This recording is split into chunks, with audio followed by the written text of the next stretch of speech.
Tag TV brings you daily news bulletin from India. Breaking news and views from India.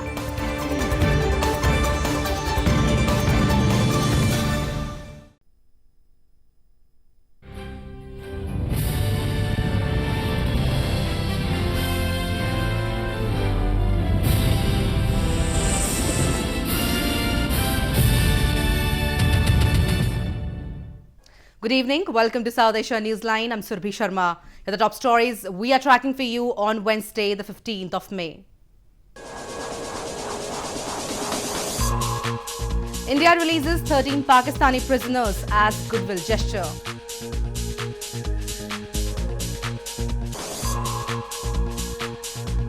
High Peace Council continues efforts to facilitate intra-Afghan talks.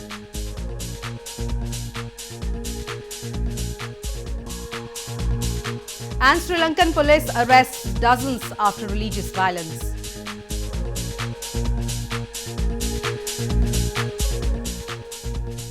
And now for all the details. At least 13 Pakistani prisoners who were in Indian custody walked back to their side of the border after being released on Tuesday. This came after Pakistan set free a total of 360 Indian prisoners in April this year as a goodwill gesture.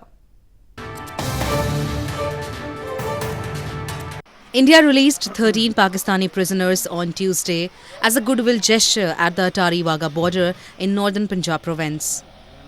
The Pakistani nationals, including some fishermen, prisoned in India on charges ranging from espionage to illegal staying in the country, thanked the Indian government and expressed their happiness to go back home. They also appealed to both the governments to release the prisoners on both sides of the border. आज घर में मैं अल्हम्दुलिल्लाह बहुत खुश हूँ. मेरी बीवी और बच्चे हैं तो अल्हम्दुलिल्लाह तो बड़े खुश होंगे, घर वाले खानदान वाले बड़े खुश होंगे. तो मैं जो ना शुक्रिया भी अदा करना चाहता हूँ ना हिंदुस्तान का.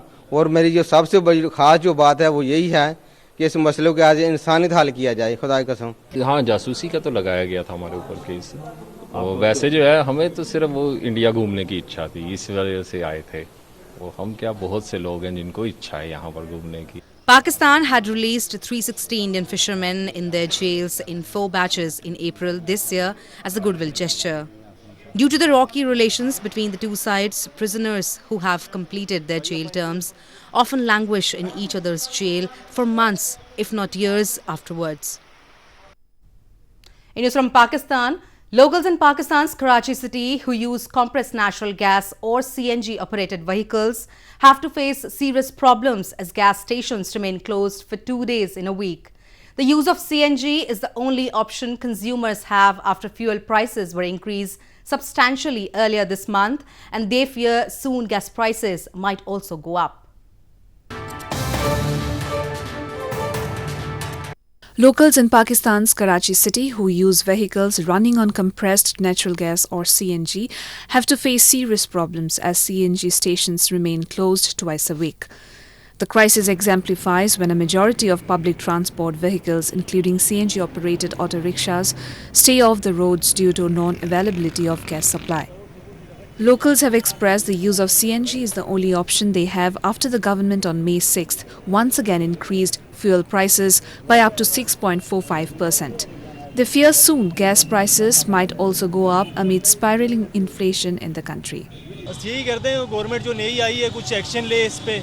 यार रोज़ हफ्ते में 2-3 दफ़ा बंद कर देते हैं. इससे आवाम भी काफ़ी परेशान है और मज़ीद कीमतें इनकी बढ़ा रहे हैं जिससे हर चीज़ महंगी हो रही है. जो बेसिक चीज़ें हैं वो सारी महंगी हो रही हैं. खाने पीने की जो इतनी भी हैं अब हर गरीब आदमी इतना अफोर्ड नहीं कर सकता. कीमतें तो गलत है, ये कीमतें नहीं बढ़ानी चाहिए बल्कि कम करनी चाहिए. ये बोले तब्दीली आ गई है तो बल्कि कम होने के बजाय बढ़ रहा है काम. Inflation has reached its highest in more than 5 years in Pakistan, and residents across the country say it has shattered their faith in a government elected last year on a pledge to eradicate poverty and create jobs. In news from Afghanistan, Afghanistan's High Peace Council has started fresh efforts to facilitate direct talks between the Afghan government and the Taliban. The Afghan government has also proposed 2 lists of members for the negotiating team and for the Reconciliation Leadership Council. Afghanistan's High Peace Council or HPC has started fresh efforts to facilitate direct talks between the Afghan government and the Taliban, while critics continue to see Kabul as the main obstacle for the peace process. This comes a week after US Special Envoy Zalmay Khalilzad wrapped up the sixth round of talks with senior Taliban members in Doha, with steady but slow progress as he later described. The Afghan government has proposed two lists, one for 22 individuals for a negotiating team and a list of 37 members for the Reconciliation Leadership Council. سولالي شورا د دارالانشا رئیس په یو رسمي سفر جرمني ته تللی او له هغې وروسته به هندوستان ته ځي ترڅو په ملي سیمه ییز او نړیواله کچه باندې اجمام رامنځته شي. This comes after the US and NATO forces commander in Afghanistan, General Scott Miller, said on Tuesday that they remain committed to peace as well as to supporting the Afghan forces in their fight against militants. More news from Afghanistan. Family of murdered former Afghan journalist Meena Mangal has expressed concerns about their own safety. Mangal was shot dead by two unidentified men on a motorbike close to her home on May 11th.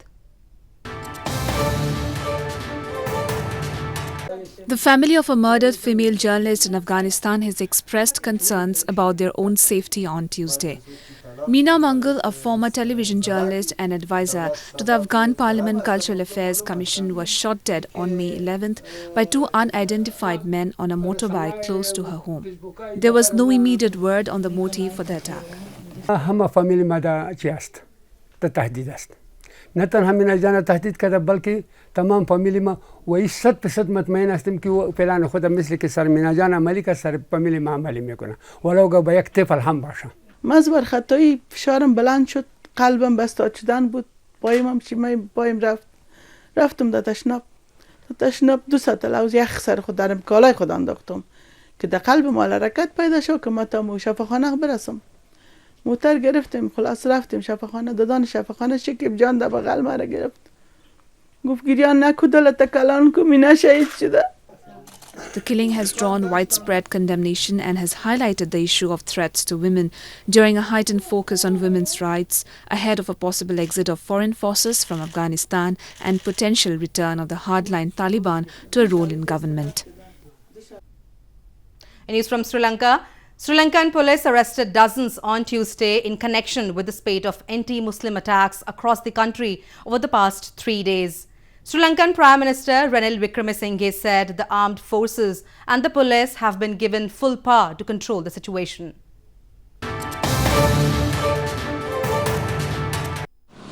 Sri Lankan police arrested dozens on Tuesday in connection with a spate of attacks on Muslim-owned homes and shops in what is believed to be a reprisal for the Easter Sunday bombings that killed more than 250 people.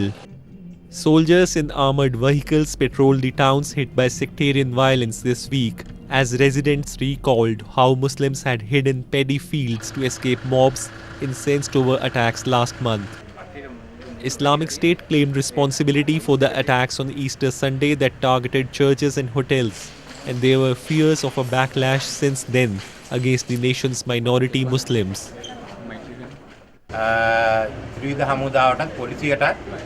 මේ සාමය ආරක්ෂා කිරීමට සම්පූර්ණ බලතලයි වගකීමයි පැවරුවා.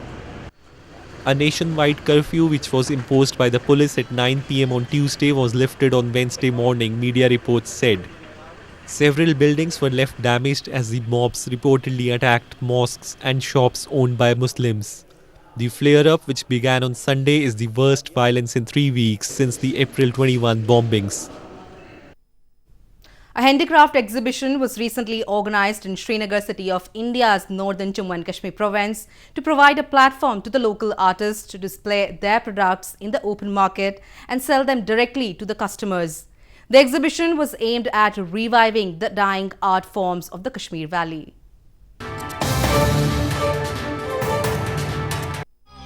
With an objective of providing a platform to the local artists to sell their products directly to the customers, a handicraft exhibition was recently organized in Srinagar city of India's northern Jammu and Kashmir province.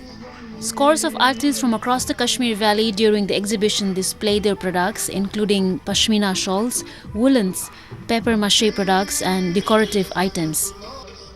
The exhibition was aimed at reviving the dying art forms of Kashmir Valley and minimize the role of middlemen and give artists an open market to sell their products. Honestly speaking हम जब यहाँ आए तो हम expect ही नहीं कर रहे थे, तो ये बिल्कुल प्लेजेंट सरप्राइज़ था कि यहाँ पे देखा ऐसा एग्जिबिशन चल रहा है। तो अभी हमने 4-5 स्टॉल्स ही देखे तो बहुत खुश होते हैं ये देख के कि अपने आर्टिस्ट का जो काम है वो हमारे सामने है। हैंडीक्राफ्ट्स में जो लगभग 20 के करीब हमारे जो क्राफ्ट्स हैं जिनको हम रिवाइव करना चाहते हैं, जो अभी डाइंग थे इनको रिवाइव करना चाहते हैं। और दूसरी बात ये है कि हम अपने आर्टिजन्स को जो बेसिकली मतलब जिन पर हमारा सारा मुनहसर है, उन आर्टिजन्स को इंटरमीडियरीज़ जो होते हैं, जो मिडलमैन हैं, उनके चंगुल से जो है हम बचाना चाहते हैं। हम चाहते हैं कि इंटरमीडियरी का जो रोल है उसमें मिनिमाइज़ किया जाए जहाँ तक हमें पॉसिबल हो। Artists as well as visitors appreciated the steps taken by the authorities and hoped that such exhibitions would be organized on regular intervals to promote local products of the valley. Animal rights activists in India's eastern Bhubaneswar city are rehabilitating stray animals after the cyclonic storm Fani ravaged the region earlier this month. Animals in the open were the worst victims of the storm that killed nearly 40 people and left several homeless.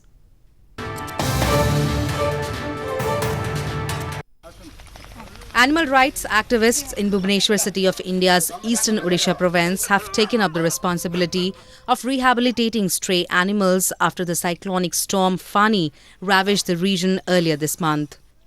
According to the activists, many of the animals from their shelter homes were either seriously injured or killed in the cyclone. They have put out posters and declared a reward of nearly $71 for one of the differently abled missing dogs. They are still doing the restoration work of the shelter to rehabilitate the stray animals.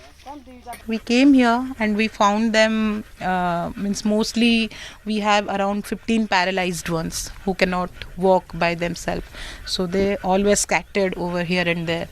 So we rescued them one by one and then we started their treatment. We lost few of them. Few of them died. Few of them are missing. So still the things are going on, the restoring things are going on. We are doing this. वो थोड़ा normal कुत्तों से अलग है, तो खुद survive कर पाएगी नहीं कर पाएगी, इसलिए बहुत ढूंढे, फिर नहीं मिला तो हम कुछ अटेम्प्ट लिए कि पोस्टर्स छपवाए, फिर उनको चिपकाए। Animals in the open were the worst victims of the storm that killed nearly 40 people. Hundreds of thousands of people were displaced, over 1 million were evacuated, houses were destroyed, roofs ripped off, and trees and electricity poles were knocked down in the cyclone. Ramadan is synonymous with the preparation of lip-smacking delicacies enjoyed by people from all religions. In India's southern Hyderabad city, a stew composed of meat is particularly prepared in the Islamic holy month. The dish is known to provide instant energy and is high in calories.